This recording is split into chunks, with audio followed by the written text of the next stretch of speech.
राजस्थान की सियासत गर्म है और इस सियासी दौर में जिस तरह से उठापटक हो रही है, कांग्रेस खेमे में गर्माहट हो रही है, क्या घटना घटित हो रही है और कौन कौन नेता क्या क्या कह रहा है, हम आपको दिखा रहे हैं। ये पूरी खबर देखिए, हमारे साथ ये खास खबर। पिछले 4 दिन में भी कांग्रेस नेतृत्व ने खुले मन से सारे दरवाजे खोलकर कहा, परिवार का सदस्य अगर रास्ता भटक जाए, सुबह का भूला अगर शाम को घर वापस आ जाए, शाम का भूला अगर आज सुबह भी घर वापस आ जाए, तो वो भूला नहीं कहलाता, वो परिवार का सदस्य है। पूरी बात सुनी जाएगी, हर बात का हल निकाला जाएगा।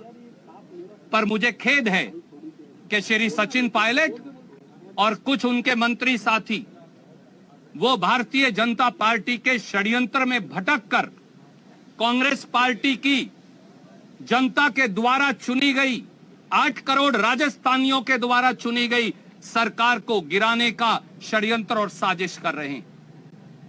ये अस्वीकार्य है, ये किसी दल को स्वीकार नहीं हो सकता। इसीलिए बड़े दुखी मन से और खेद से कांग्रेस पार्टी ने कुछ निर्णय लिए हैं, जिनकी व्याख्या करने के लिए बीच में आपके मैं उपस्थित हूं। पहली बात, श्री सचिन पायलट जी को, श्री विश्वेंद्र सिंह जी को और मीना जी और श्री रमेश मीना जी को उप मुख्यमंत्री और मंत्री पद के भार से फौरी तौर से मुक्त किया जाता है। दूसरा, हमारे बहुत तजर्बेकार और काबिल साथी जिन्होंने किसान के घर में जन्म लिया, जो ओबीसी से संबंधित हैं, जिन्होंने अपनी जमीन भी जोती और कांग्रेस की जमीन भी जोती, जो एक कार्यकर्ता के तौर पर जिला कांग्रेस कमेटी के अध्यक्ष के तौर से उठकर आए और आज राजस्थान की शिक्षा मंत्री के तौर पर सेवा कर रहे हैं, गोविंद सिंह दोतासरा जी को राजस्थान प्रदेश कांग्रेस कमेटी का नया अध्यक्ष बनाया जाता है। तीसरा, हमारे एक आदिवासी साथी जो विधायक भी हैं, युवा भी हैं, तरुणाई भी है, तजर्बा भी है, आगे बढ़ने का जज्बा भी है, हमारे साथी गणेश गोगरा विधायक को राजस्थान प्रांत युवा कांग्रेस का नया अध्यक्ष नियुक्त किया जाता है। हमारे एक और साथी हेम सिंह शेखावत जी, जो एक किसान परिवार से आते हैं, हेम सिंह शेखावत जी को राजस्थान प्रदेश सेवा दल का नया अध्यक्ष नियुक्त किया जाता है। मैं एक बार और दोहराऊंगा, कांग्रेस की सरकार व्यक्तियों पर नहीं टिकी, कांग्रेस की सरकार नीति और सिद्धांतों पर टिकी है। कांग्रेस की सरकार राजस्थान की जनता के जनमत पर टिकी है। कांग्रेस की सरकार राजस्थान की जनता के सेवा के संकल्प पर टिकी है। कोरोना महामारी और आर्थिक संकट से जूझने के लिए कर्तव्य परायणता पर टिकी है और पूरे 5 वर्षों तक कांग्रेस की सरकार राजस्थान की जनता की ये सेवा करने के लिए दृढ़ संकल्प है। और हम सबको जानकारी थी कि ये षड्यंत्र बहुत बड़ा है, हॉर्स ट्रेडिंग हो रही है और ये चलता रहा और जो स्थिति आज पहुंची उसी कारण पहुंची है। हमारे कुछ साथी गुमराह होकर के चले गए दिल्ली के अंदर और बीजेपी के मंसूबे पूरे नहीं हुए। उन्होंने जो कुछ भी खेल खेला था जनबल के आधार पर, जैसे कर्नाटका के अंदर, मध्य प्रदेश के अंदर, राजस्थान वही करना चाहते थे वो लोग। खुला खेल था और मैं समझता हूँ कि खुले खेल में वो लोग मान खा गए, क्योंकि जनता भी समझ गई है। जनता का बहुत बड़ा प्रेशर है विधायकों पे, जो गए वहाँ उनके ऊपर बहुत बड़ा प्रेशर है कि आपको हमने चुनाव जीता के भेजा 5 साल के लिए। मध्य प्रदेश में ये हो रहा है कि अब 5 साल में गए जीत के लिए आप 1.5 साल वहाँ पर क्यों आ रहे हो? तो ये जो स्थिति बनी है देश के अंदर बहुत खतरनाक स्थिति है। मैं बार बार कहता हूँ और मैं दुखी होकर कहता हूँ कि जिस रूप में हॉस्टेलिंग हो रही है देश के अंदर, पहली बार आजादी के बाद में ऐसी गवर्नमेंट आई है देश के अंदर जो धन बल के आधार पर सरकार को तोड़ रही है, मरोड़ रही है और टोपल कर रही है। आज तक कभी ऐसा नहीं हुआ। पहली बार देश खतरे में आ रहा है डेमोक्रेसी के लिए। 70 साल हो गए, सरकार बदली है पर डेमोक्रेसी मजबूत हुई है, क्योंकि सरकार बदली, स्फूर्ति बदली है। इंदिरा गांधी चुनाव हार गई, राजीव गांधी चुनाव हार गए, ये सब कुछ हुआ, देश ने देखा है, पर कोई तरह की हलचल भी नहीं हुई। जो फैसला जनता ने दिया, फैसला सूत्रधारी हमारे हैं और सरकार के मुख्यमंत्री बदले, प्राइम मिनिस्टर बदले, ये तो देखा हमने 70 साल में।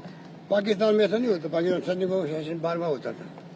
पहली बार धनबल के आधार पर, धनबल भी मामूली नहीं, 20, 25, 30, 35, पता नहीं क्या हो रहा देश के अंदर। विश्वास भी नहीं होता इसे, करोड़ों में ये इस प्रकार की ट्रेडिंग हो रही है, क्या जाएगा देश, किधर जाएगा। आखिर में हमने पूरा मौका दिया, कल मीटिंग करी विधायक दल की, वो लोग नहीं आए। आज फिर मीटिंग उन्हीं के लिए रखेंगे एक प्रकार से, एक मौका और देंगे, हो सकता वो ईश्वर उनको सद्बुद्धि दे आ जाएंगे, तभी वो नहीं आए। उसमें 8-10 लोग आना चाहते थे, जो हमारे पास इतना आ रही थी, उनके लिए सब पुलिस का इंतजाम है। और ये कोई प्रदेश कांग्रेस के अध्यक्ष जो हमारे पहले थे पायलट साहब, उनके हाथ में कुछ नहीं वहाँ पर। वो तो खुद ही वहाँ पे पूरी कुनबा जो है वो बीजेपी के हाथों में खेल रहे हैं। बीजेपी की व्यवस्था है, रिसोर्ट की व्यवस्था बीजेपी की है, मैनेजमेंट बीजेपी का है। जो लोग मैनेजमेंट के लिए बाहर से आए हैं, वो जो मध्य प्रदेश के वक्त कर रहे थे, वही मैनेजमेंट अब कर रहे हैं। वही टीम वहाँ पर लग गई है, क्योंकि उनका पहले अनुभव हो गया। इस रूप में वहाँ पर पूरा खेल चल रहा है। तो आप सोच सकते हैं ऐसे खेल के अंदर आखिर में सरकार के सामने चारा क्या है। सरकार को गुड गवर्नेंस देनी है।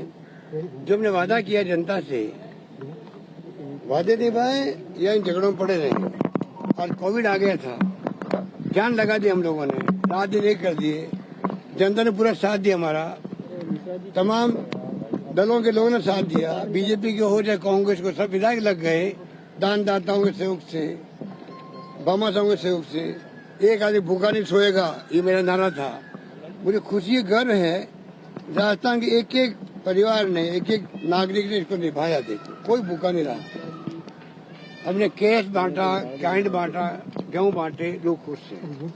ये लड़ाई आज भी खत्म नहीं हुई है, कोरोना खत्म नहीं हुआ है। कब किसके लग जाए, कब किसी मृत्यु ने पता नहीं लगेगा। ये तो हमने 40,000 टेस्ट करने का जो व्यवस्था कर ली है, उसके कारण हम कॉन्फिडेंस के अंदर। ऐसे वक्त में किसी की हिम्मत होना सरकार गिराने की, आप सोचिए दुर्भाग्यपूर्ण है कि नहीं है। इसलिए मजबूर होकर के आज कोई, हमें कोई खुशी नहीं है, मजबूर होकर के हमारे 3 साथी, वो साथी, मैंने कोई शिकायत उनकी नहीं करी हाईकमान को, इनको हटाओ। उसके बावजूद भी उनका जो रवैया रहा है 3 महीने से, 6 महीने से, आप देखते आ बैल मुझे मार, जो कहावत है, उस रूप में इन्होंने पेश किया अपना। रोज ट्वीट करते हैं, रोज स्टेटमेंट देते रहते हैं। आप अगर मुख्यमंत्री जब तक कोई व्यक्ति है, तब तक उसके मंत्रिमंडल के साथियों का ये कर्तव्य होता है आम जनता की भावनाओं को समझे, सरकार एकजुट रहे। और कैबिनेट में मेरे सहयोगी होते वो सब, कोई बॉस कोई नहीं होता है। इस रूप में मैंने ट्वीट किया सबको। नंबर 3, जो विधायक आए हैं जीत के, किसी ग्रुप का हो, कितने नजदीक हो, मैंने सबके काम किए, कोई भेदभाव नहीं किया। वो खुद जाने, वो दिल जानता उनका। कॉलेज खोलना है, एसडीओ ऑफिस खोलना है, सड़क बनाने, जो मांगा उन्होंने मैंने दिया बजट के अंदर। उसके बाद में भी उनको दे गए। इस प्रकार से मैं समझता हूँ कि आज का जो माहौल है, आज इस प्रकार से फैसले हुए हैं, खुशी किसी को नहीं है, ना कांग्रेस हाईकमान को खुशी है। पूरे प्रयास कर लिए। उसके बाद में जब देखा गया, इन्होंने तय कर लिया है कि बीजेपी के साथ हॉबनॉबिंग हो चुकी है, सौदे हो चुके हैं और ये नई पार्टी बनाएंगे। पहले कहते बीजेपी में जाएंगे, लोग तैयार नहीं होते कि हम नई पार्टी बना लेंगे। तो पार्टी तोड़ना संविधान के अंतर्गत, कानून के अंतर्गत, वो भी लिखा हुआ है। एंटी डिफेक्शन बिल है कि अगर 2 23 होते हैं तो जगह आप पार्टी तोड़ सकते हो। 20 लोगों ने पार्टी नहीं तोड़ती है। आज जो खेल उन्होंने खेला है 2 दिन 3 दिन से, आप बताइए 122 लोग हमारे पास में हैं, 107 कांग्रेस के हैं। आप समझ रहे 2 23 कितने होते हैं? तो इन्होंने क्यों ये खेल खेला? और आप ब्लैकमेल कर रहे हो। आप असेंबली के अंदर फ्लोर टेस्ट होना चाहिए कह रहे हैं, कल मैं सुन रहा हूँ। उनमें इतना तो भगवान ने बुद्धि दी है कि कांग्रेस का कोई एमएलए ये मांग कभी नहीं कर सकता। वो ये कह सकता है विधायक दल की मीटिंग बुलाओ, कांग्रेस विधायक दल की मीटिंग बुलाओ, हमारा विश्वास नहीं है मुख्यमंत्री पर, वो हम अपनी बात कहेंगे। अगर बहुमत साथ नहीं होगा मुख्यमंत्री का तो उनको इस्तीफा देना पड़ेगा। ये मांग करना तो वाजिब मांग होती है। अपनी पार्टी के विधायक दल की बैठक के अंदर हाईकमान का ऑब्जर्वर रहता है, सबकी बात सुनता है, फैसला करता है। ये कहाँ लिखा हुआ है कि आप विधायक विधानसभा में मांग कर रहे हैं? इसका मतलब क्या है कि बीजेपी के सहयोग से हम सरकार गिराएंगे। इसका मतलब सुप्रीम कोर्ट का आदेश स्पष्ट है, जिसकी मंशा हो जाती है मुझे मेरी पार्टी के खिलाफ में जाना है, उसकी मेंबरशिप खत्म हो जाती है। सर लगातार बात ये कही जा रही है कि गुलामी जैसे सर्वविदित है, कांग्रेस पार्टी ने, मुख्यमंत्री महोदय ने, हाईकमांड ने माननीय हमारे नेता सचिन पायलट जी को पीसीसी से और मंत्रिपरिषद से बर्खास्त किया है, मेरे को बर्खास्त किया है और मेरे सहयोगी रमेश मीणा जी को बर्खास्त किया है। मैं तो एक सवाल पूछना चाहता हूं उनसे कि हम लोगों ने कहा पार्टी विरोधी या पार्टी के खिलाफ या पार्टी के अहित में कोई बयान दिया हो? हम लोग केवल अपना ध्यान आकर्षण, हाईकमान का ध्यान आकर्षित करना चाहते थे कि जो हमारे मैनिफेस्टो में चीज़ें हैं, बिजली हो, पानी हो, आपका कर्जा माफ़ी हो, जिसके लिए जनता ने हमको चुनकर भेजा था, उसको हम 1.25 साल हुआ है हम डिलीवर नहीं कर पा रहे हैं।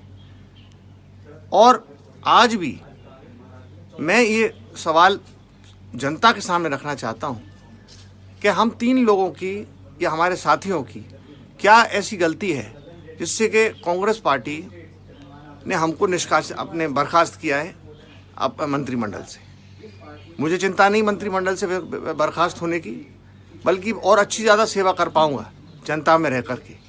लेकिन जिस जनता ने मुझे को चुनकर भेजा है या राजस्थान की जनता ने हमारी पार्टी को चुनकर भेजा है, उनके लिए मुख्यमंत्री जी पर क्या जवाब है, उनसे पूछना चाहता हूँ।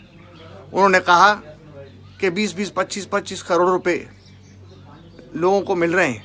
भारतीय जनता, मैं राजस्थान विधानसभा का 84 विधानसभा क्षेत्र से विधायक हूं और वर्तमान में जो राजस्थान में स्थिति पैदा हो चुकी है, अभी ये हाल है कि हमें एक तरह से कैद कर रखा है, क्योंकि आज 3 दिन हो गए हमारे एमएलए क्वार्टर पे थे। कई लोग कह रहे हमारे साथ चलो, हमारे साथ चलो, और आज पुलिस प्रशासन की 3 से 4 गाड़ियां हमारे साथ लगी है। मैं क्षेत्र के लिए निकला, लेकिन वो लोग निकलने नहीं दे रहे हैं और चारों तरफ गाड़ियां लगा दी है और मेरी गाड़ी की चाबी भी ले ली गई है और दोनों तरफ ये पुलिस लगी हुई है। ये एक तरह की बदतमीजी की जा रही है। मैं राजस्थान उनके लिए वही कि हमारी समस्याओं का समाधान करें। जनता से जुड़ी हुई समस्याएं, गरीब से जुड़ी हुई समस्याएं, SC/ST से जुड़ी समस्याएं, तो ये मंच के माध्यम से और उन्होंने हमारे विधायकों ने भी, हमने SC/ST के विधायकों ने कहा कि 2 अप्रैल की जो घटना हुई है 18/2000, जिसमें भारत बंद के दौरान SC/ST के लोगों पर केस लगे, उनको वापस लिया जाए। लेकिन आज तक केस नहीं लिए गए। कहते हैं हाँ ले रहे हैं और कब भी अफवाह फैलाते हैं कि ले लिए गए। तो 2300 के समथिंग केस हैं, वापस नहीं लिए गए। SC/ST का बैकलॉग की बात थी, उनको भरा